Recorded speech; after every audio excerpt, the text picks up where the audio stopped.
1932, the production of propaganda films was officially proclaimed to be wrong by the party, and a return to feature films was announced. But due to the lack of scripts and new censorship restrictions, their production was resumed only in 1934. In the same year, the first Congress of the Writers' Union of the USSR took place, where the official creative method of Soviet art called socialist realism was ultimately approved despite being first introduced to the public in 1932. Socialist realism as a method of the Marxist-Leninist theory, however, was only a proclamation. No one really understood what it is and how to work with it. The new creative method and the ultimate transition to sound opened up a new field of experiment for Ukrainian artists, becoming the last manifestation of a peculiar Ukrainian film school enriched by avant-garde. Although Ukrainian political autonomy was de facto abolished in 1933, an alliance between Ukrainian filmmakers and film producers was formed at the film studios, especially in Kyiv, in order to resist the interference of the center, which was seen as an attempt to destroy Ukrainian culture as such.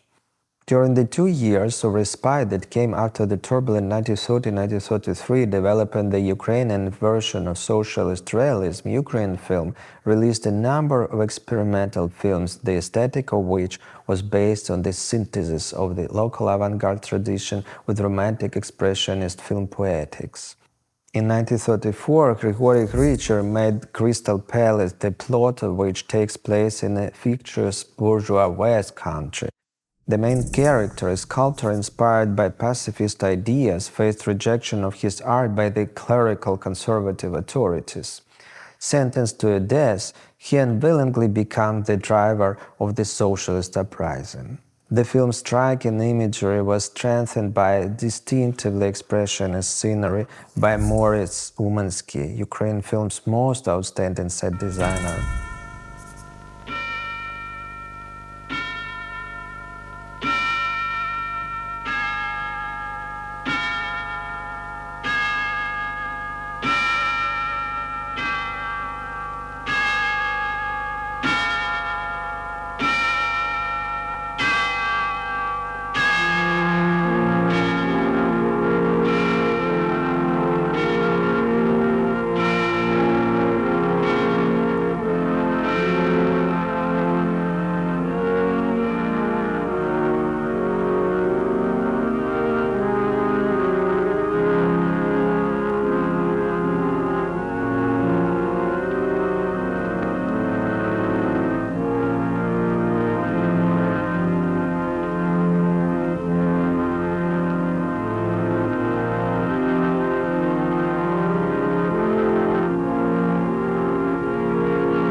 Umansky designed the most phantasmagorical Ukrainian film of the 1930s, Severe Young Man, 1936, by Abram Rom, based on the script of the Odessa writer Yuri Olesha. The philosophical parable explored the transformation of human feelings, envy and love, in the utopian classless society of the communist future. The film, steeped in paradoxical anti-corporality, was banned as an anti-Soviet and even fascist.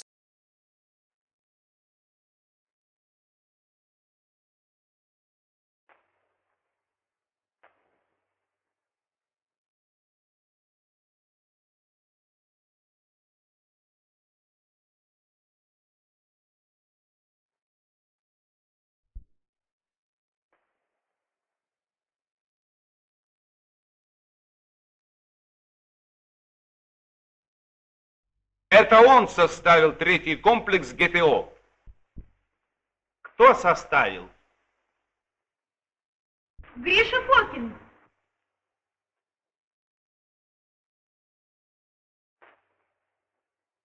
Какой же это комплекс? Моральный. Что это значит?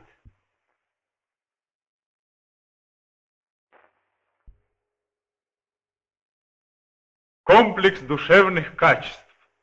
Какие душевные качества должен выработать в себе комсомолец? Например,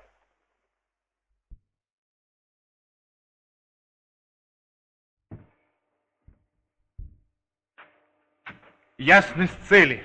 Это, во-первых, чтобы не было двоедушия и раздвоенности. Настойчивость, чтобы изжить безволие и бессилие. Твердость характера. правильно. Дальше. Гуманность, чтобы не только любить, но и ненавидеть. In Happy Finish 1934, 26-year-old Pavlo Kolomoitsev also demonstrated impressively erotic bodily frankness, if not homoeroticism, portraying young Ukrainian proletarians as ancient light athletes.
Moritz Umensky also designed the mining drama I Love 1936 by Leonid Lukov. Soon inscribed in the socialist realism canon, the film reached phenomenal pictorial expressiveness in its hyperrealism. Umensky had built an impressively infernal scenery for his film, a minor village of Sobachevka, whose poor shacks and dugouts complemented the claustrophobic gloom of the abandoned mines.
Пусть говорят. Да, говорят, человека полтинником придавило.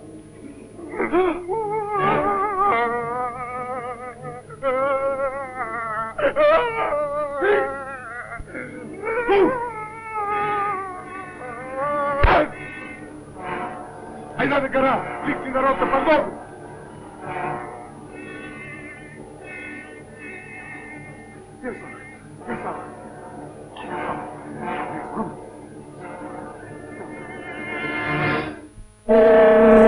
Having secured Stalin's approval, Alexander Dovzhenko shot Iarograd 1935 for Ukraine film.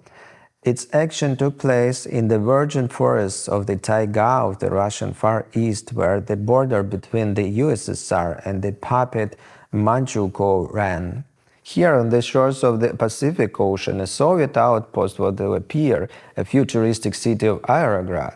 In the clash of two imperialist powers, Japanese and Soviet, a group of Ukrainian tiger hunters became the provider for the latter among the natives of the Far East. The paradox of the film is that, in addition to the indigenous people to whom they brought Soviet modern culture, Ukrainian Russifiers also had to civilize and Sovietize Russians, an isolated religious community of old believers that fled to the taiga from the Bolsheviks. Dovzhenko's sometimes absurdist poetics rooted in the national tradition became an element of the basic visual canon of socialist realism. Ушел на хутора.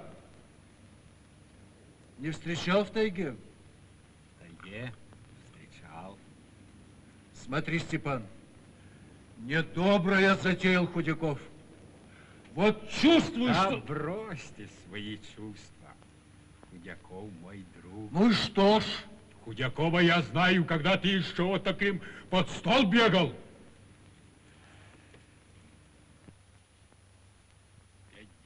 50 лет нашей дружбы прошумели в тайге, как один день.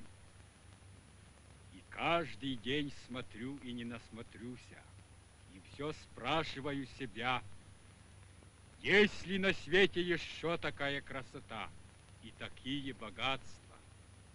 Нет такой красоты и таких богатств на свете нет.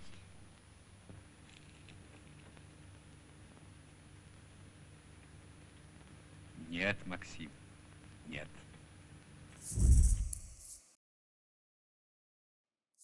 The pogrom of the Ukrainian film school began with an article in the newspaper Pravda called A Crude Scheme Instead of Historical Truth, in which Ivan Kavaleridze's anti-imperial film experiment Prometheus from 1936 was subjected to devastating criticism. The director was accused of formalism, bourgeois nationalism, distortion of the Russian colonization history of the Caucasian region. Russian imperialism under the guise of Soviet internationalism was becoming the official ideology of Stalinism. Не помогут ни огонь, ни вода.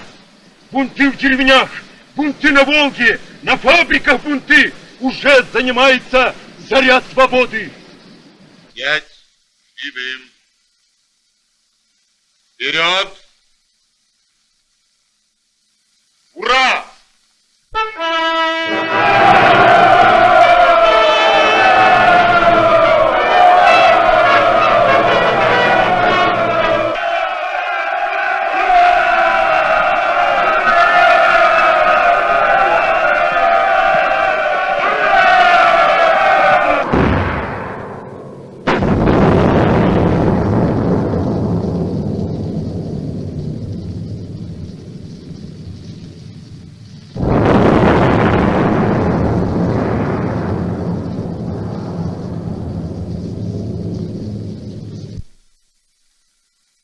Приказать, чтобы вся рота, каждый солдат роты дал ему морду, бить нещадно.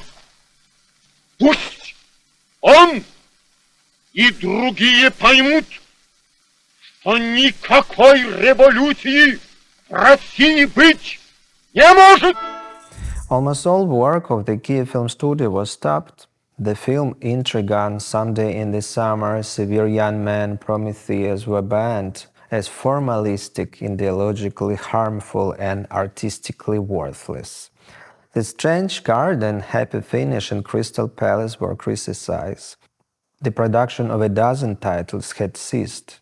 Due to film bans in 1935, the studio's plan was fulfilled by 38% only, in 1936 by 66%, in 9 months of 1937 by 33% only. Filmmakers Hanan Shmai and Gleb Zatvornitsky were accused of spreading nationalist propaganda on screen, as well as the pioneer of Ukrainian animation, Semen Huyetsky. All of them were fired from the Kyiv film studio. Actors Stepan Shahayda and Mykola Nademsky were arrested and executed shortly after. The work of the Odessa film studio was also paralyzed. In 1934-1937, only 4 films, 3 of which were children's films, were released there. The other titles that were in production were banned from being shown.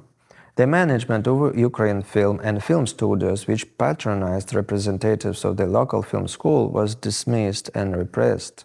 The CEO of Kyiv Film Studio, Solomon Orilovich, was executed soon after. Among the accusations of the directorate of the Kyiv Film Studio was one in Russophobia. The studio management supported local Ukrainian filmmakers instead of Russian ones appointed to work in Ukraine. Thus, in 1936, Russian film director Ivan Pyryev was sent to Kyiv Film Studio. It was he who was commissioned to film the first Ukrainian comedy about village life, The Rich Bride. Despite the fact that working with local technical crew, Pyryev integrated some techniques characteristic for Ukrainian expressionistic cinema of this period into the film's imagery, his strategic task was to reduce the uniqueness of Ukrainian culture to folklore exoticism.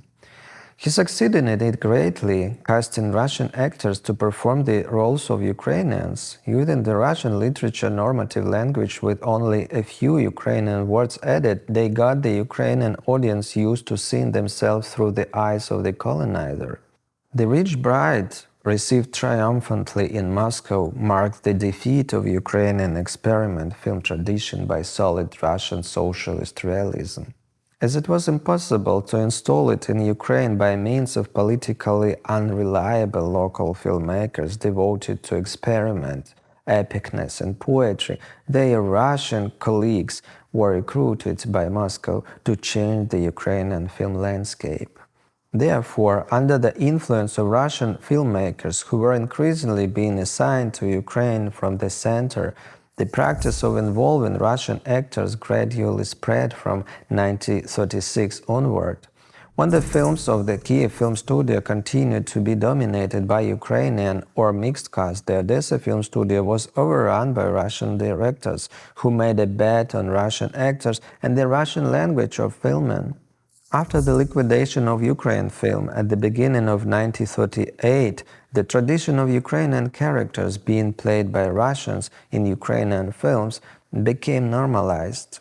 The influx of Russian actors established a symbolic hierarchy in Ukrainian cinema which reflected the model of Stalin's multinational society. The majority of Ukrainian filmmakers understood such a switch of the national policies quite clearly. Thus, in Shor's 1939, Alexander Dovzhenko casted a Russian actor Samoylov for the role of the Ukrainian revolutionary leader. Igor Savchenko in The Horseman 1939 did the same, appointing Russia's Lev Sverdlin for the role of the Ukrainian partisan commander Shubenko. The Ukrainian version of socialist realism, which took on the form of the expressionism due to the local poetic tradition, was destroyed after 1936, and experimental ambitions of Ukrainian avant-gardists were subdued. The triumph of Stalin's national policy, which disguised the imperial Russification behind the facade of internationalism and friendship of nations, broke the tradition of avant-garde experiments in Ukrainian cinema, which had been developing for more than 10 years. During the second half of the period, Ukrainian cinema existed under conditions of terror, total censorship and Russification. However, even in such harsh conditions, Ukrainian filmmakers and film producers attempt to resist Moscow's repressive politics. When this resistance could no longer be clearly political, it became aesthetic. The cinematography that they developed, in addition to purely formal experiments, were nourished by the local epic tradition imbued with the spirit of Romanticism. Destroyed by terrorist methods in Stalin's purges, however, the Ukrainian film avant-garde would not disappear without a trace. Younger generation of Ukrainian filmmakers will turn to the same creative method in the 1960s, launching the second modernism in the history of the Ukrainian cinema, known as the School of Poetic Cinema.